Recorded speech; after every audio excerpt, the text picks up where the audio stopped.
6 గ్యారెంటీలు అమలు చేసే వరకు పోరాటం ఆగదని మాజీ మంత్రి కేటీఆర్ అన్నారు. దీక్షా దివస్ లో పాల్గొన్న కేటీఆర్ కాంగ్రెస్ టార్గెట్ గా విమర్శలు గుప్పించారు. అధికారం కాంగ్రెస్ దగ్గర ఉండొచ్చు గానీ తెలంగాణ ప్రజల అభిమానం కేసీఆర్ పై ఉంటుందన్నారు. కాంగ్రెస్ ఏడాది పాలనపై రాష్ట్రంలో ఎక్కడైనా చర్చకు సిద్ధమని సవాల్ చేశారు కేటీఆర్. ఈరోజు తెలంగాణ సాధన జరిగింది అంటే దానికి కారణం ఖచ్చితంగా 3. ఒకటి కేసీఆర్ నాయకత్వం, రెండోది విద్యార్థి అదే విధంగా పోరాట వీరుల అమరత్వం, మూడవది కాంగ్రెస్ పార్టీ కర్కశత్వం.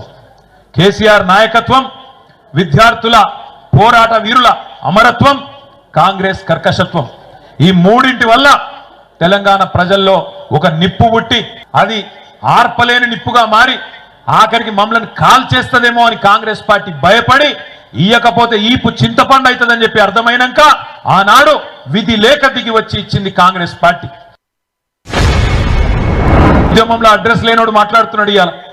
ఆనాడు తెలంగాణ ఉద్యమంలో మన మీదకి తుపాకీ తీసుకొచ్చినోడు ఇవాళ మాట్లాడుతున్నాడు. సోనియమ్మ తెలంగాణ ఇయ్యకపోతే మీరు నాంపల్లి దర్గా కాడ అడుక్క తింటుండే అని మాట్లాడుతున్నాడు. తెలంగాణ ప్రజలను ఉద్దేశించి ఇవాళ గద్దెనెక్కినోడు ఆయన. ఇవాళ అదృష్టవంతుడు, అధికారం ఆయనకు ఉండొచ్చు, అధికారం నీకుండొచ్చు, కానీ తెలంగాణ ప్రజల అభిమానం ఖచ్చితంగా కేసీఆర్ కు ఈ గులాబీ జెండాకే ఉన్నది. ఇది అక్షర సత్యం.